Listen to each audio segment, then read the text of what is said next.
இந்த வீடியோ பாருங்கடா, என்ன தப்பு பண்ணிட்டாங்க, உங்களை இவ்வளவு அடிச்சு சித்திரவதை பண்ணி தூக்கிட்டு போறாங்க.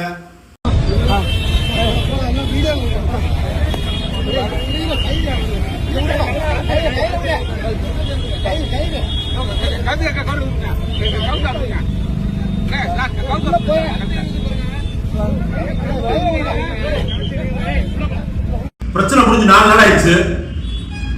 அந்த பையன் ஜெயிலுக்கு போய் வெளியே வந்துட்டாப்ல.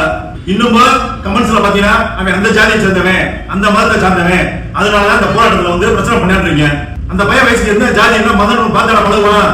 அந்த வயசான அந்த வயசு ஏன்னா எங்களுக்கு வேலை இருக்கா. சின்ன பையன் ஏதோ வயசு, அந்த இடத்துல ஒரு துணிவு தோன்றுச்சு.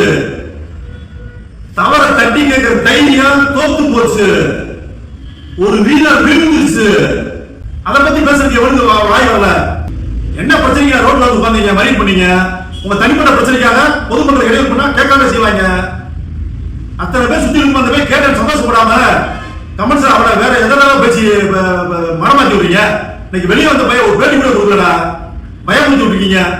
அவன கொலை பண்ணானா, கொள்ளையடிச்சானா, கடத்தல் பண்ணானா, மணல் மரத்தை மலையில குறைஞ்சானா?